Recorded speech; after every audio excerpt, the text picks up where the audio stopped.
Good morning મિત્રો. આપણે આજે જે સરેરાશ વેગ અને તત્કાલીન વેગ પછીનો એક મુદ્દો આપણે લીધો હતો કે વેગ અને સમયના આલેખ ઉપરથી પ્રવેગ વિશે માહિતી આપણે કેવી રીતે મેળવી અને એના આપણે નામ પણ આપણે આપ્યા હતા. 3 આલેખ દોર્યા હતા અને 3 આલેખમાં આપણે ખાસ આમ કુલ 4 દોર્યા હતા, પણ 3 આલેખમાં આપણે ખાસ તો એમ કીધું હતું કે પહેલો જે એમાં વેગ v0 એ આપણને અચળ મળે છે, એટલે એને કીધું હતું આપણે નિયમિત અથવા તો અચળ ગતિ. બીજા 2 આલેખો, એક વધતો આલેખ હતો, એક ઘટતો આલેખ હતો. બંનેને આપણે અનિયમિત ગતિ કીધું હતું. વધતા આલેખને આપણે પ્રવેગી ગતિ કીધું, ઘટતા આલેખને આપણે પ્રતિપ્રવેગ ગતિ કીધું. ચોથો જે આલેખ હતો એ આપણે અનિયમિત પ્રવેગી ગતિ એવું નામ આપ્યું હતું મિત્રો.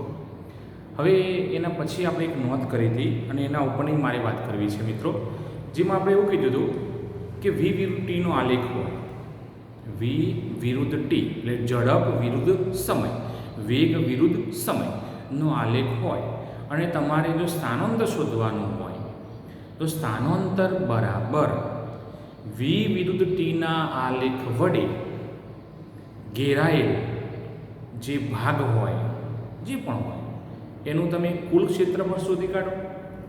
એક ક્ષેત્રફળ આપણને શું આપે છે? સ્થાનાંતર આપે છે. મિત્રો ટેક્સ્ટબુકના બહારનો આપણે દાખલો લઈએ છીએ. મેં એક દાખલો ધારો બોર્ડમાં લખ્યું છે, આકૃતિ આપણને આપેલી છે. આકૃતિમાં કોઈ ગતિમાન માટે ઝડપ વિરુદ્ધ સમયનો આલેખ દર્શાવેલ છે. આ ટ્રકે છેલ્લી 2 સેકન્ડમાં કેટલું અંતર કાપ્યું હશે? મિત્રો તમે જુઓ, ઝડપને આપણે વાઇસ પર લીધું છે 5, 10, 15, 20 શેનો છે? મીટર પ્રતિ સેકન્ડ. અને સમય લીધો છે આપણે x અક્ષ ઉપર સેકન્ડમાં 1, 2, 3, 4 એમ આપણે બતાવ્યું છે. છેલ્લી 2 સેકન્ડ. હવે અહીંયા આપણો આલેખ પૂરો થાય છે તો છેલ્લી 2 સેકન્ડ 7 અને 5 નો આપણે ઉલ્લેખ કરીએ તો બંનેનો તફાવત આપણે કેટલો આવે? 2 સેકન્ડ. આપણે છેલ્લી 2 સેકન્ડ દરમિયાન આપણને કેટલું ક્ષેત્રફળ મળે છે એ આપણે શોધી કાઢીએ. બસ એ જ વાસ્તવમાં શું થશે આપણા માટે? એ અંતર થશે. એના તો મુખ્ય આપણે વાત કરીએ. ચલો, સ્થાનાંતર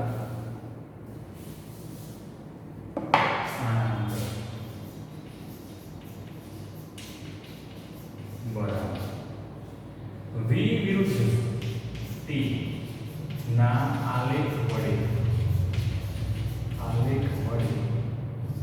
ઘેરાયેલ કુલ ક્ષેત્રફળ.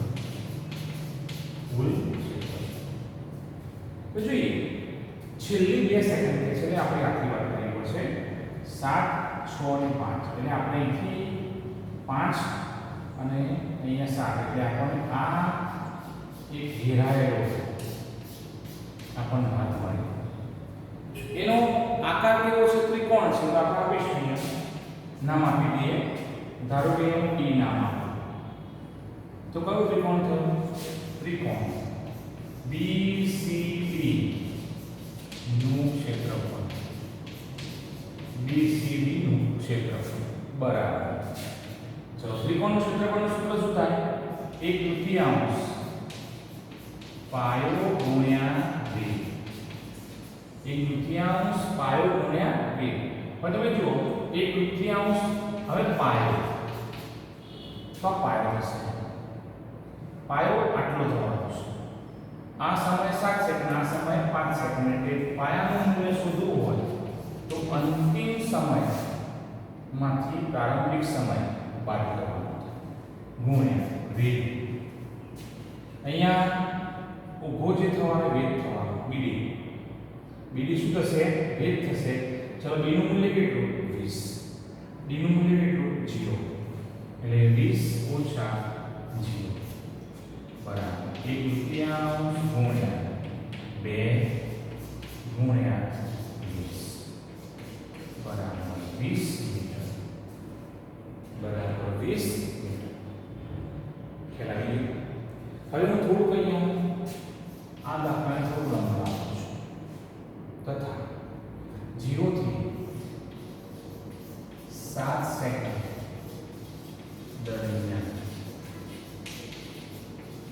કાપે, કુલ અંતર શોધી, કુલ અંતર આપણે શોધી અને એનો વેગ શોધવો છે. આપણા માટે સરેરાશ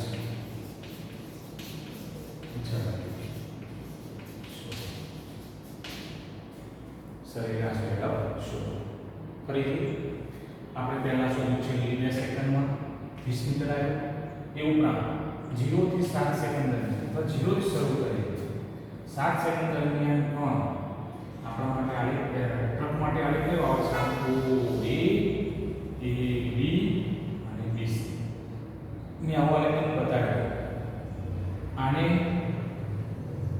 આને અને આને આપણે એક નામ આપી દો.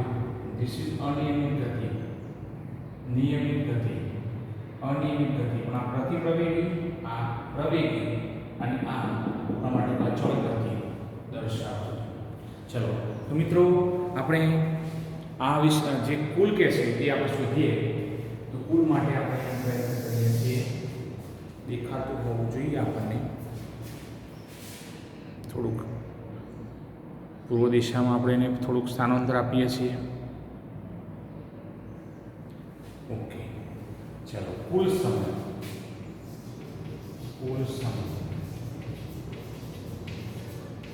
બરાબર 7 - 0 7 સેકન્ડ. કુલ સમય કેટલો થયો? 7 સેકન્ડ. હવે અંતર એટલે સ્થાનાંતર બરાબર. શું કહીશું? v વિરુદ્ધ t ના આલેખ વડે ઘેરાયેલ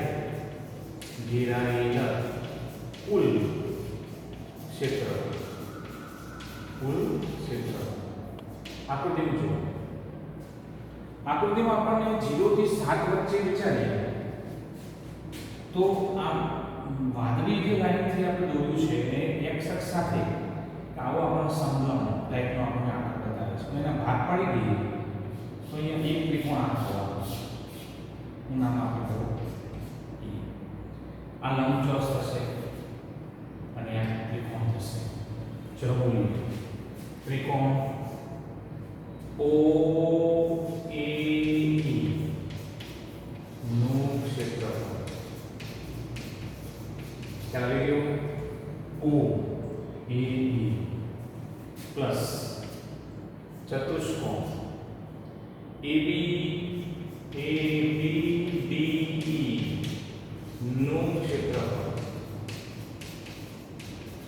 પ્લસ ત્રિકોણ BCD જે આપણે શોધ્યું નું ક્ષેત્રફળ મિત્રો આપણે આકૃતિમાં પાછા આવીએ તો આકૃતિમાં જુઓ OAE O અહીંયા છે, A અને E તો એક ત્રિકોણ બને છે અને ત્રિકોણનું સૂત્ર શું થશે? તૃતીયાંશ. હવે પાયો આપણે નામ આપીશું OE ગુણ્યા વેગ AE. વેગ કયો થશે? AE. અને આપણે ત્રિકોણની વાત કરીએ છીએ. પાયો OE વેગ AE. ચલો પ્લસ હવે આપણે અલગ કૌંસમાં બતાવી દઈએ.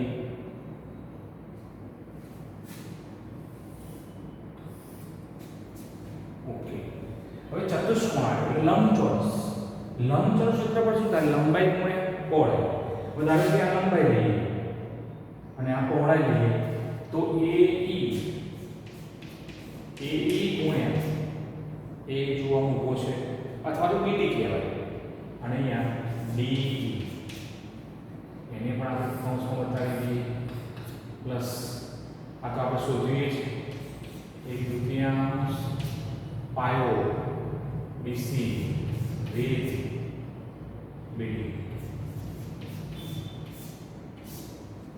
BD દેખાય છે અંદર BD. ચલો ઓકે, પહેલો ત્રિકોણનું જોઈ લઈએ પછી આપણે અહીંયા થોડું ફેરવીશું. ચલો ત્રિકોણમાં જોઈ લો. અહીંયા 1/3 OE એટલે 3 ઓછા 0 એટલે આપણા માટે શું થશે 3 AE તો એનું મૂલ્ય 20 અને એનું મૂલ્ય 0 એટલે 20 પ્લસ અહીંયા જોઈએ એનું મૂલ્ય 20 એનું મૂલ્ય 0 આ y અક્ષ સમાંતર છે y અક્ષ સમાંતર હોય તો y અક્ષ તરફ જવાનું x અક્ષને સમાંતર હોય x અક્ષ તરફ આવવાનું હવે ચલો આ ત્રિકોણ એ કયું થશે એનું મૂલ્ય 20 એનું મૂલ્ય 0 એટલે આપણા માટે થશે 20 ગુણ્યા ચલો d અથવા તો d નું મૂલ્ય 5 એનું મૂલ્ય 3 5 ઓછા 3 શું થશે 2 પ્લસ ચલો આ તો આપણે શોધ્યું છે 1/3 2 ગુણ્યા 20 ઓકે હવે આપણે જમણી બાજુ આવી જઈએ જેથી આપણને ખ્યાલ આવશે કેલ્ક્યુલેટરનો આપણે ઉપયોગ કરીશું મિત્રો અને એ પ્રમાણે આપણે આગળ વધીએ ચલો અહીંયા થશે 10 તરી 30 પ્લસ 40 પ્લસ 20 લાગી ગયું ચલો 70 ને 90 આ પણ થશે સ્થાનાંતર હવે સરેરાશ ઝડપ બરાબર સ્થાનાંતર મતલબ થાય અંતર કુલ અંતર એટલે કુલ અંતર ભાગ્યા કુલ સમય કુલ અંતર કેટલું છે 90 ભાગ્યા કુલ સમય 7 આપણને એ જવાબ મળશે એ આપણો સરેરાશ ઝડપ થશે 90 ભાગ્યા 7 બરાબર 12.86 મીટર પ્રતિ સેકન્ડ મિત્રો આપણે એક આલેખ ઉપરથી આપણે કુલ અંતર અને સમય શોધી અને એના ઉપરથી આપણે સરેરાશ ઝડપ શોધ્યું મિત્રો એક જે નોંધ કરી છે આપણે ખાસ આપણે યાદ રાખવાની છે સ્થાનાંતર શોધવું હોય તો v વિરુદ્ધ t નો આલેખ હોવો જોઈએ અને એ આલેખમાં આલેખ વડે ઘેરાયેલ x અક્ષ સાથે ઘેરાયેલ કુલ ક્ષેત્રફળ શોધો યાદ રાખો x અક્ષ સાથે ઘેરાયેલ કુલ ક્ષેત્રફળ તમે શોધી કાઢો તો એ આપણા માટે શું થશે એક સ્થાનાંતર અથવા તો કાપેલ કુલ અંતર થશે મિત્રો જે પ્રમાણે આપણે સ્થાનાંતરની વાત કરી હવે મારે આવા જ આલેખ ઉપરથી વેગ શોધવો હોય સરેરાશ વેગ શોધવો છે મારે તો એના માટે પણ આપણે એક નોંધ યાદ રાખીશું એ વિરુદ્ધ ટી પ્રવેગ એ વિરુદ્ધ સમય ટીનો આલેખ હોય અને તમારે સરેરાશ વેગ શોધવો હોય તો સરેરાશ વેગ બરાબર એ વિરુદ્ધ ટીના આલેખ વડે ઘેરાયેલ કુલ ક્ષેત્રફળ શોધી કાઢો તો એ તમને સરેરાશ વેગ અથવા તો વેગ કહીએ આપણે આપે છે મિત્રો હવે આગળ વધીએ નિયમિત પ્રવેગી ગતિ અચળ પ્રવેગી ગતિના સમીકરણો જે આપણે ખૂબ જ આપણા માટે ઉપયોગી છે એ સમીકરણ આપણે અહીંયા મેળવીએ મિત્રો પ્રવેગી ગતિ કોને કહેવાય પ્રવેગી ગતિ કોને કહેવાય અથવા તો આપણે નિયમિત પ્રવેગ ગતિ કોને કહેવાય એની વાત કરીએ એ પહેલાં અચળ વેગી ગતિ કોને કહેશું અચળ વેગી કોન્સ્ટન્ટ વેલોસિટી કોને કહેવાય પેલી વાત તો આપણે કરી હતી કે જેમાં વેગનું મૂલ્ય આપણને અચળ મળતું પણ વેગનું મૂલ્ય ક્યારે આપણને અચળ મળે જો બાહ્ય બળ લગાડવામાં ન આવે એટલે એમ કહેવાય બાહ્ય બળની ગેરહાજરીમાં પદાર્થની ગતિ એ અચળ ગતિ તરીકે ઓળખાય છે, જેને નિયમિત ગતિ તરીકે આપણે ઓળખીશું. મોટે ભાગે આવી ગતિ હોતી નથી, કારણ કે દરેક પદાર્થ, દરેક કણને ગતિ કરવા માટે બળની જરૂર પડે છે. ન્યૂટનની ગતિનો બીજો નિયમ, તમે બળ આપો તો જ પદાર્થ ગતિમાં આવે છે. F બરાબર ma, તો જ એની પાસે પ્રવેગ આવે છે. એટલે અચળ ગતિ એ આપણે ધારવી પડે છે. મિત્રો, બધી જગ્યાએ મોટે ભાગે તમે જે પણ ઉદાહરણ જુઓ એમાં પ્રવેગી ગતિ તમને મળશે. પ્રવેગી ગતિનો અર્થ આવો છે, બાહ્ય બળની હાજરીમાં કરેલી ગતિ જે છે પદાર્થની, એને આપણે પ્રવેગી ગતિ કહીશું. અને અહીંયા નિયમિત પ્રવેગી ગતિ છે મિત્રો. કેવી છે? નિયમિત. નિયમિતનો આપણે મતલબ થાય અચળ. એટલે સમય જેમ જેમ વધે તેમ તેમ વેગના મૂલ્યમાં પણ વધારો થાય, તો આપણા માટે નિયમિત પ્રવેગી ગતિ તરીકે ઓળખીશું. પ્રવેગી ગતિ છે અથવા તો પ્રતિપ્રવેગી, આપણે ઉદાહરણ આપણે આલેખ પરથી આપણે જોઈ લઈએ. મિત્રો, ચલો આપણે આપણા પ્રશ્નમાં આવી જઈએ. આપણો પ્રશ્ન જે છે એ નિયમિત પ્રવેગી ગતિનો, જેમાં જો તમે આલેખની વાત કરો તો બીજા નંબરનો આલેખ તમે a b, જે મેં બ્લુ લાઈનથી દોર્યું છે, આલેખ તમને ત્યાં દેખાશે. વધતો આલેખ છે બીજા નંબરનો, જેને આપણે પ્રવેગી ગતિ તરીકે નામ આપ્યું હતું. અને એના પછીનો જે આલેખ હતો ઘટતો હતો, એને પ્રતિપ્રવેગી નામ આપ્યું હતું. તો આપણો આલેખ છે એ જોઈએ તો y અક્ષ પર શું લીધું છે આપણે? ઝડપ અથવા તો વેગ લીધો છે. અને x અક્ષ પર શું લીધું છે આપણે? સમય. એટલે એવું કહેવાય v/t નો આલેખ છે.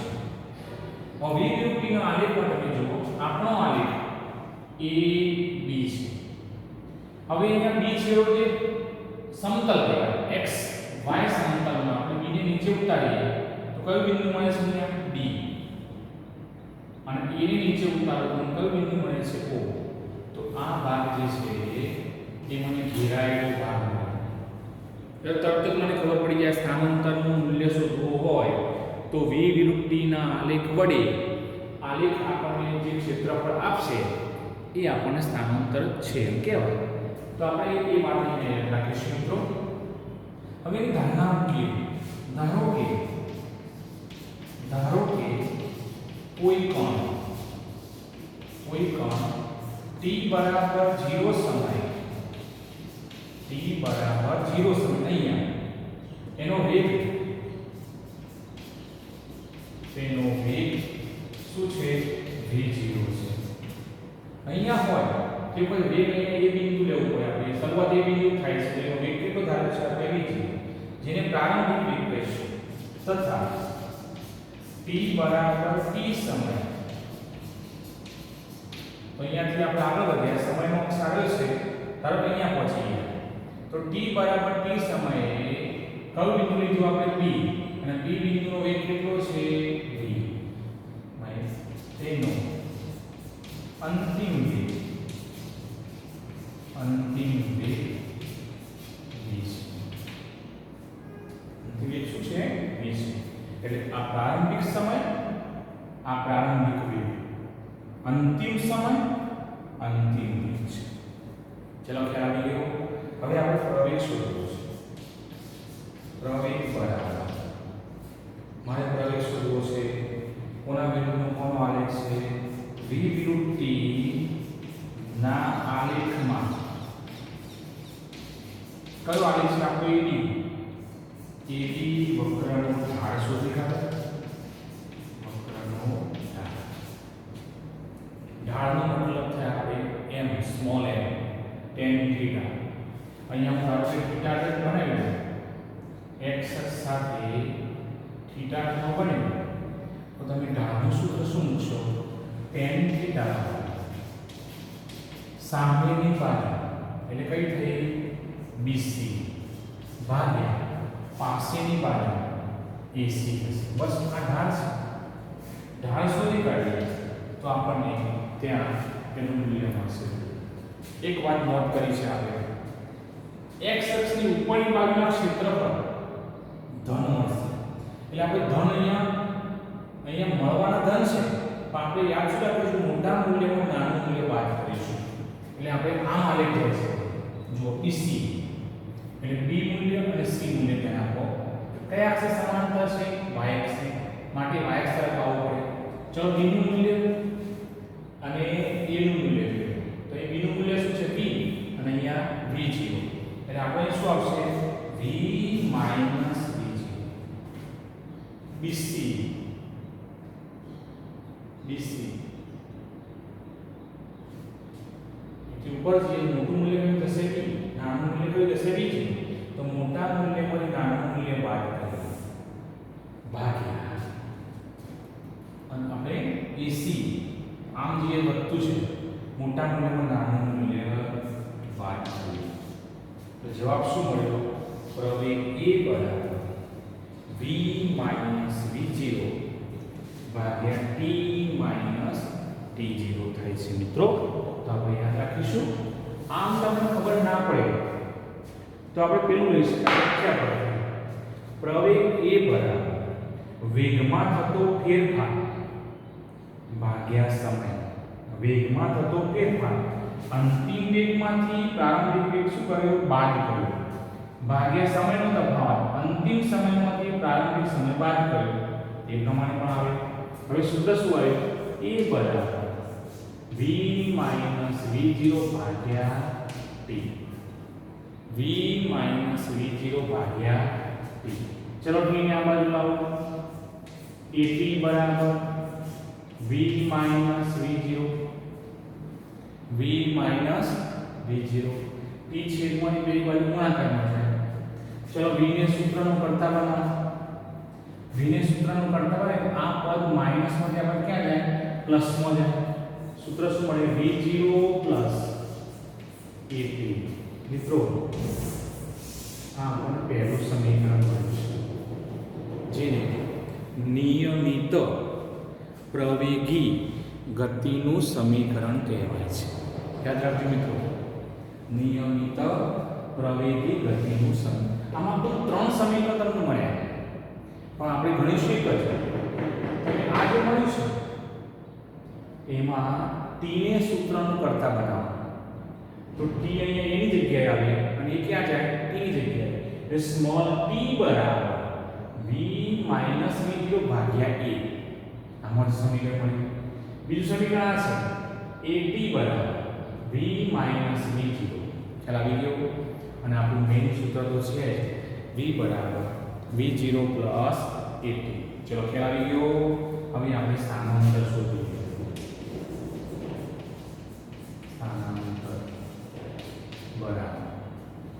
શું કહીશું? v વિરુદ્ધ t ના આલેખ વડે ઘેરાયેલ. હું જ્યારે ઘેરાયેલ શબ્દ કહું એટલે સમજી લેવાનું x અક્ષ સાથે ઘેરાયેલ. x અક્ષ સાથે આકૃતિ બનાવવાની. ઘેરાયેલ આપણને કુલ ક્ષેત્રફળ તરીકે આપણે ઓળખીશું. ચલો સ્થાનાંતર કયા અક્ષમાં છે આપણા માટે? x અક્ષમાં આમ આવે છે. સ્થાનાંતર આમ આવે છે જો x અક્ષમાં. હવે આપણે જોવું છે કે આ ઘેરાયેલ કુલ ક્ષેત્રફળ AB વક્ર વડે તમે x અક્ષ સાથે તમે આકાર બનાવો તો શું થશે? ABDO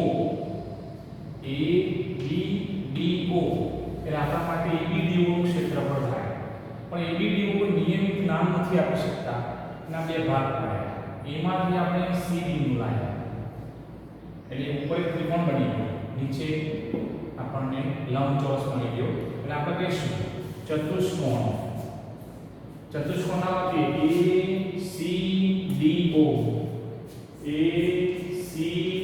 ACDO નું ક્ષેત્રફળ પ્લસ ચલો ઉપરનો આકાર છે શું નામ છે? ત્રિકોણ ABC નું ક્ષેત્રફળ. ચલો ખ્યાલ આવી ગયો? આલેખ AB વડે x અક્ષ સાથે આપણે ઘેરાયેલ વિચારીએ. એને નીચે ઉતારેલું ઉગમ બિંદુ મળ્યું, b ને નીચે ઉતારેલું T બિંદુ મળ્યું, તો આપણને એક લંબચોરસ અને એક ત્રિકોણ મળ્યો. ચલો હવે આપણે વાત કરીએ x બરાબર ACDO લંબાઈ OA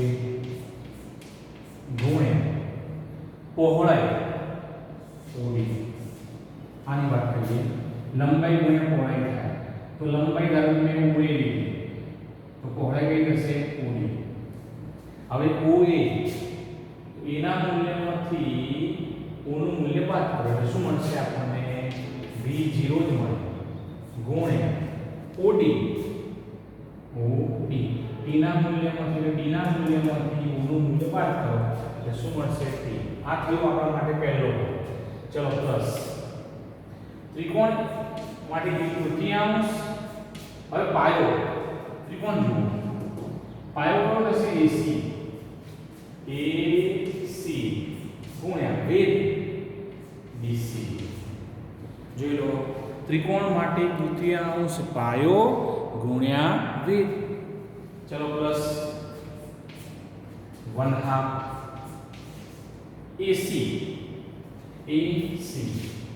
x અક્ષ નીચે ઉતારો તો એ કોના જેટલું મળે આપણને સામેની બાજુ ચતુષ્કોણમાં સમાન હોય છે OD જેટલું મળે. OD નું મૂલ્ય D નું મૂલ્ય તો T ઓછા 0 એટલે અહીંયા આપણે હવે T મૂકી દઈશું કૌંસમાં BC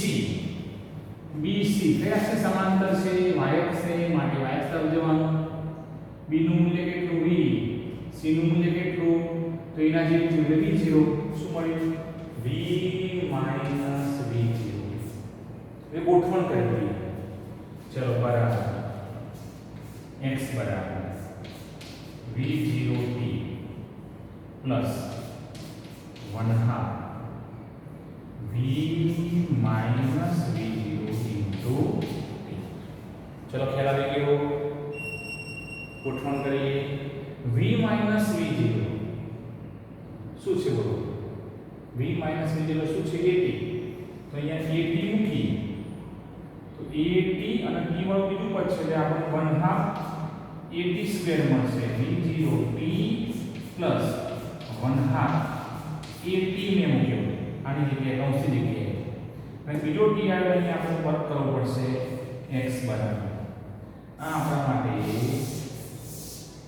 સમીકરણ નંબર 2.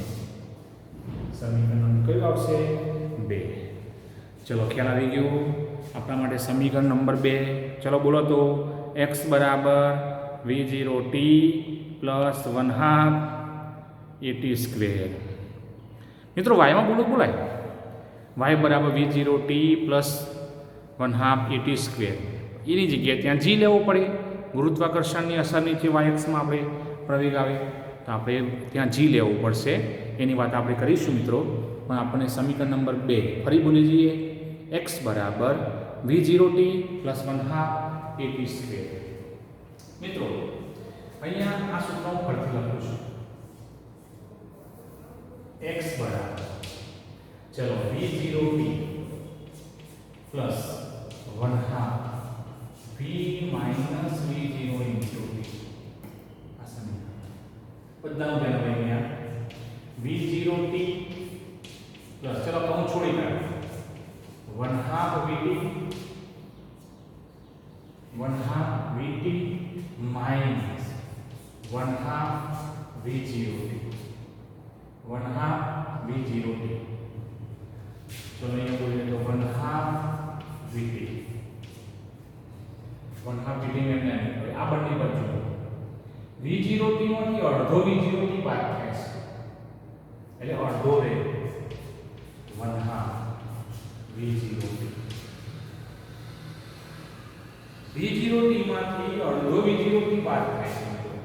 શું કોમન નીકળશે એક તૃતીયાંશ અને આ બાજુ t મૂકીએ શું થયું V પ્લસ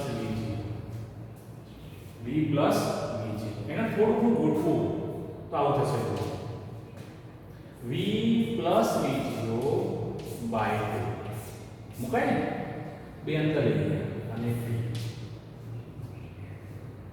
t મૂકી. ચલો વ્યાખ્યા બોલું છું. વ્યાખ્યા સૂત્રના સ્વરૂપમાં અવલોકનોનો સરવાળો ભાગ્યા અવલોકનોની સંખ્યા. અવલોકનોનો સરવાળો કેટલા પર છે 2 અવલોકનોનો સરળ ભાગ્યા અવલોકનોની સંખ્યા, આને કહેવાય સરેરાશ વેગ. સૂત્ર સરેરાશ વેગ, અને બાજુ શું લખીશું? આપણે એક સૂત્ર અહીંયા x બરાબર v બાદ t. આ તો મુક્ત હતા, આગળના પ્રશ્નમાં પણ લીધું આપણે. સરેરાશ ઝડપનું સૂત્ર કરતા બનાવો, t ક્યાં જાય? x ના છેદમાં જાય, અને x એટલે કુલ અંતર, t એટલે કુલ સમય. સરેરાશ ઝડપ બરાબર કુલ અંતર ભાગ્યા કુલ સમય. મિત્રો, તો આપણે અહીંયા આ સૂત્રને યાદ રાખીએ. આપણા પ્રશ્નમાં x બરાબર બોલો v + v0 ભાગ્યા 2 * t. હવે હું શું કરીશ? આ t ની જગ્યાએ ચલો આમાંથી t ને સૂત્રનો કરતા બનાવી મૂકો. x બરાબર v + v0 / 2 * t ને મૂકી દીધું. હવે પહેલા મને t ની કિંમત નહીં લાવી. ચલો v + v0 / 2 અને બીજા કૌંસમાં બોલો v - v0 / t. t ની કિંમત બનાવી હતી. હવે જુઓ a + b a - b a + b a - b a² - b², એટલે a² - b². નીચે આપણે સરવાળાનો ગુણાકાર મૂકી દઈએ. આ પ્રમાણે ખ્યાલ આવી ગયો? ચલો હવે હું એક પ્રમાણે મૂકું તો b² - v0² સૂત્રનો કરતા બનાવો. આ 2a ક્યાં જાય? x ના ગુણાકાર 2ax. સમીકરણ નંબર 3. મિત્રો, જો સમીકરણ બોલીએ b² - v0² બરાબર 2ax. અમુક પ્રશ્નોમાં દાખલાઓમાં તમે આવું પણ મૂકી શકો. b² - v0² બરાબર 2ad small d. b² - v0 2ay. આપણે અંતર બદલવાનું છે. અહીં y લઈએ એટલે એની જગ્યાએ શું મૂકવું? આપણે g લેવું પડે. જ્યારે જે પ્રશ્નમાં આપણે વાત કરીશું. હવે આપણે પ્રશ્નને ફરી પાછા જઈએ. તો મિત્રો t બરાબર 0 થી શરૂ કર્યું હતું અને t બરાબર t સુધીની જ વાત કરી. આગળ આપણે ગયા નથી મિત્રો. એટલે અહીંયા આપણે નોંધ કરીએ તો નોંધ, અને દાખલામાં આપણે ઉપયોગ કરવા જઈએ તો અહીંયા t બરાબર 0 સમય કોણ x ને બદલે x0 આગળ હોય તો સમીકરણમાં x ને બદલે x - x0 લેવું. લઈ આપજો. પહેલું સૂત્ર આપણે લઈએ v બરાબર v0 + a. કોઈ ફેરફાર નહીં, કારણ કે આમાં x આવતો નથી. પછી બીજું સમીકરણ જોઈએ x - x0 બરાબર v0t + 1/2at². તમે x ને સૂત્રનો કરતા બનાવો તો x0 + v0t + 1/2at². ખ્યાલ આવી ગયો? x0 આ બાજુ આવી ગયું એટલે આ બીજા નંબરનું સમીકરણ આ પહેલું બન્યું છે. હવે ત્રીજું સમીકરણ જુઓ v² - v0² બરાબર 2ax - x0. ત્રીજું સમીકરણ. આ પ્રમાણે આપણે ત્રણ સમીકરણ જે મળ્યા એ ત્રણ સમીકરણોને આપણે અચળ પ્રવેગી અથવા તો નિયમિત પ્રવેગી ગતિના સમીકરણો કહે છે. બોલો યાદ રહેશે? પહેલું સમીકરણ v બરાબર v0 + at. બીજું સમીકરણ x બરાબર v0t + 1/2at². અને ત્રીજું સમીકરણ v² - v0² બરાબર 2ax. નોંધમાં આપણે એટલું યાદ રાખીએ મિત્રો કે જો સમય t બરાબર 0 હોય અને કણ x ને બદલે x0 થી જ આપણને ગતિની શરૂઆત બતાવતો હોય તો એક્સને બદલે એક્સ માઇનસ એક્સ ઝીરો લેવાનું થાય. તો આ ત્રણ સમીકરણ જ્યાં તમને એક્સ દેખાય ત્યાં તમારે એક્સ માઇનસ એક્સ ઝીરો મૂકવાનું છે. ચલો યાદ રહી ગયું. તો આપણે આ પ્રમાણે 3 સમીકરણ મેળવીએ. v બરાબર v0 પ્લસ એટી, x બરાબર x0 plus v0 t plus 1/2 A T square, અને છેલ્લું સમીકરણ અહીંયા v square minus v0 square બરાબર 2a કૌંસમાં x માઇનસ x0 મળે. મિત્રો, આપણે અચળ પ્રવેગી ગતિના 3 સમીકરણો જે મેળવ્યા, હવે એના ઉપરના આપણે એક્ઝામ્પલ જોઈએ તો ટેક્સ્ટબુકની બહારનો આપણે પ્રશ્ન લઈએ છીએ. બે બિંદુઓ કેપિટલ A અને B પાસેથી અનુક્રમે 252 કિલોમીટર પ્રતિ કલાક અને 144 કિલોમીટર પ્રતિ કલાકના વેગથી શરૂ કરી બે કણો એથી બી તરફની દિશામાં અનુક્રમે -4 મીટર પ્રતિ સેકન્ડ સ્ક્વેર અને 8 મીટર પ્રતિ સેકન્ડ સ્ક્વેર જેટલા પ્રવેગથી ગતિ કરે છે. સાબિત કરો કે આ કણો 2 વખત એકબીજાને મળશે. તેઓ કયા સમયે અને ક્યાં મળશે તે ગણો. ક્યાં એટલે આપણે અંતર શોધવાનું છે. કયા સમય એટલે આપણે સમય શોધીશું. બંને બિંદુઓ વચ્ચેનું અંતર એટલે કે AB 36 મીટર આપણે લેવાનું છે. મિત્રો, આપણે નિયમિત પ્રવેગ ગતિના સમીકરણનો ઉપયોગ કરી અને આપણે એક્ઝામ્પલ ગણીએ. ચલો આપણે પહેલાં વાત કરીએ A અને B. ધારો કે આ A છે અને આ B બિંદુ છે. બંને વચ્ચેનું અંતર કેટલું છે? 36 મીટર. 36 મીટર. હવે A થી B તરફ છે. ધારો કે A થી B તરફ એક અંતરે આપણે પહોંચ્યા અને ત્યાં કોઈ બીજું બિંદુ ધારો કે મેં C લીધું. તો C બિંદુ પર પહોંચે કોણ? A ઉપર રહેલો કોણ અને B ઉપર રહેલો કોણ બંને જમણી બાજુ આમ ગતિ કરે છે. A બિંદુ પર રહેલો કોણ અને B બિંદુ પર રહેલો કોણ જ્યારે C બિંદુ પર પહોંચે ત્યારે બંને ભેગા થાય છે. ચલો, આ અંતર AB 36 મીટર છે. આ અંતર x મીટર છે. તો આ અંતર શું થશે? x minus 36. આ બંનેનો સરવાળો x થશે. જે લખી આપણે ધારીએ. ધારો કે A થી x અંતરે જતા બંને કણો ભેગા થાય છે. હવે આપણે ઝડપ આપીશું. ચલો, A માટે આપણે v1 કહીશું. કેટલું છે? 252 કિલોમીટર પ્રતિ કલાક. હવે આને મીટરમાં ફેરવવું પડે અને બાકીના મૂલ્ય મીટરમાં છે. 252 ગુણ્યા 1000 મીટર. કિલોમીટરનું શું કે મીટર ભાગ્યા. ચલો, કલાકનો ફેરવો 36 સેકન્ડ. કેટલો જવાબ આવે જોઈએ આપણે? 252 ગુણ્યા 1000 ભાગ્યા 36 70 મીટર પ્રતિ સેકન્ડ. એનો મતલબ એવો છે જ્યારે આપણે એની વાત કરીશું તો એ વખતે એનો જે વેગ છે, પ્રારંભિક વેગ જે છે એ આપણા માટે શરૂ કરે છે પ્રારંભિક વેગ થવાનો એ v0 ની જગ્યાએ આપણે v1 મૂકીશું.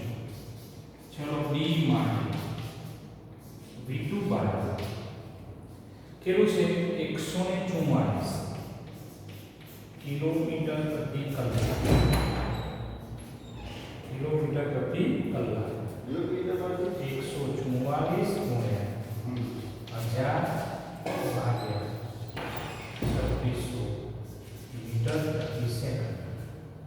144 ગુણ્યા 1000 ભાગ્યા 3600 કેટલો જવાબ આવે છે? તો V2 પર 40 મીટર પ્રતિ સેકન્ડ. મિત્રો જો V1 ની કિંમત વધુ છે કારણ કે ડાબી બાજુ થોડો દૂર છે, દૂરથી આવવાનું હોય, આની જો ઝડપ વધારે હોય તો કદાચ ભેગા ના થાય, પણ આની ઝડપ ઓછી હોય, આની ઝડપ વધારે હોય તો જ બંને સી બિંદુએ ભેગા થાય. તો આપણે અહીંયા બંનેની ઝડપ શોધી કાઢીએ. ચલો હવે A થી B તરફ પ્રવેગ છે અને પેલો 8 મીટર સેકન્ડ જેટલા પ્રવેગથી ગતિ કરે છે, એટલે એના પ્રવેગ લઈએ. ચલો A બિંદુ પર રહેલ કણ માટે, A બિંદુ પર રહેલ કણ માટે ચલો D પર અથવા તો પેલું સૂત્ર મૂકી દો આપણે, કયું? x બરાબર v0t plus 1/2 a t square, 1/2 a t square. ચલો આના ઉપરથી બધાને તો ધ્યાન આપજો, A બિંદુ C બિંદુ વચ્ચેનું અંતર કેટલું? તો આપણે x જ લેવાનું છે. આ તો સૂત્ર હતું, આપણે હમણાં આગળ શોધીએ, પણ હવે દાખલામાં આવ્યું, દાખલામાં આપણે x ધાર્યું છે, તો અંતર કેટલું? x, પછી એનો v0, એટલે હું પહેલા અહીં નામ લખું છું v1t plus 1/2 a t square. ચલો કિંમત મૂકીએ, x બરાબર ચલો v1 70t, પછી a ની કિંમત પહેલી લેવાની, a ની કિંમત, તો a ની કિંમત આપણે મૂકીએ -4 મીટર પ્રતિ સેકન્ડ સ્ક્વેર. તો એ માઈનસ શું કહેવાય? 1/2 4 ને માઈનસ ને મૂકી દીધું આપણે એને મૂકીએ t સ્ક્વેર. x બરાબર 70t માઈનસ 2t સ્ક્વેર. આ 4 અને 2 નો આપણે લોપ કરીએ તો ઉપરની જે 2 નો લોપ થશે એટલે આપણને સમીકરણ નંબર કયું મળશે? 1. જોઈ લો, v0 ની જગ્યાએ v1 મૂક્યું, પ્રારંભિક વેગ કે છે શરૂ કરે છે વેગથી શરૂ કરે, a માટે પહેલું લેવાનું, b માટે બીજું લેવાનું, અને આ વેગ શરૂ કરે છે માટે આપણે એ વેગ એ પ્રારંભિક વેગ બને v0, એટલે આપણે v0 ની જગ્યાએ શું લીધું? આપણે v1 લીધું છે, v1t. t મૂકેલ t શોધવાનું છે. ચલો b બિંદુ પરના કણ માટે, ચલો b બિંદુ પરના કણ માટે તો આ સૂત્રમાં જ કિંમત મૂકીશું. ચલો b બિંદુ અને c બિંદુ વચ્ચેનું અંતર કેટલું? x - 36. એ કોની જગ્યાએ મૂક્યું આપણે? x ની જગ્યાએ, પછી બરાબર v0. તો b બિંદુ માટે v0 શું છે? v2 થવાનું, v2t plus 1/2 a t square. x - 36 બરાબર ચલો v2 કેટલું? v2 છે 40 t પ્લસ 1/2. ચલો a ની કિંમત જોઈ લઈએ. કિંમત આ a માટેનું હોય અને આ b માટેનું, એટલે 8 મીટર પ્રતિ સેકન્ડ સ્ક્વેર, 8 t સ્ક્વેર. શું થશે? x - 36 બરાબર 40t પછી plus 4t square, 4t square. ખ્યાલ આવી ગયો? ચલો સમીકરણ 1 માંથી સમીકરણ 2 બાદ કરતા, તો x પહેલું તો સમીકરણ લખી દઉં છું, x બરાબર 70t માઈનસ 2t સ્ક્વેર. બીજું સમીકરણ લખું છું x - 36 બરાબર 40t પ્લસ 4t સ્ક્વેર. બાદબાકી કરવાની છે. જોજો અહીંયા x - x એટલે 0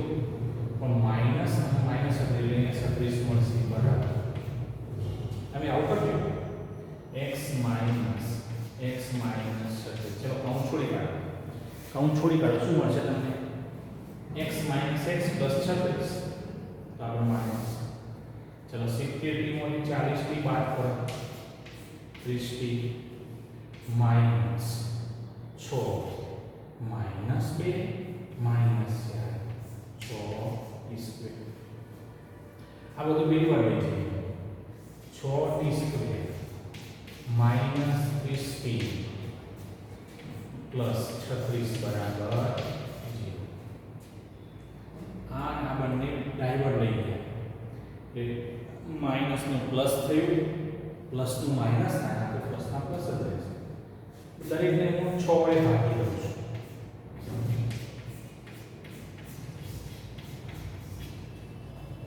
6 વડે દરેકને ભાગી દીધું. અહીં થયું t minus 5, sorry t minus 3, t minus 2 બરાબર 0. t બરાબર 3 સેકન્ડ અથવા t બરાબર 2. આ તો તમને હવે આવડતા છે ને. હવે ઉપર આપણે અહીંયા ગયા છીએ. ચલો થોડુંક આપણે જમણી બાજુ જઈએ. ચલો હવે આપણને કહે છે કયા કયા સમય બે આવી ગયા. બે વખત મળે માટે સમય કેટલા મળશે? આપણને 2 મળશે. તેઓ કયા કયા સમયે? t બરાબર 2 સેકન્ડે, t બરાબર 3 સેકન્ડે બંને મળશે. ચલો હવે t બરાબર 2 સેકન્ડ માટે મિત્રો t ની કિંમત તમે કાં તો એક સમીકરણમાં અથવા બે સમીકરણ કોઈ પણ એક સમીકરણ લઈ મૂકો. x બરાબર 70t માઇનસ 2t સ્ક્વેર. ચલો x બરાબર 70, t ની કિંમત કેટલી મૂકવાની? 2 માઇનસ 2 કૌંસમાં 2 નો વર્ગ 140 માઇનસ 8 132 x બરાબર. હવે t બરાબર 3 સેકન્ડ માટે. ચલો એ સૂત્રમાં તમે આ સૂત્ર પહેલું કે બીજું લો તો પણ તમને આ જ જવાબ મળવાનો. સરળ છે યાદ કરી લઈએ. 70 ગુણ્યા 3, જ્યાં t એટલે 3 સેકન્ડ મૂકી દો. 210 3 નો વર્ગ 9 18 192 મીટર.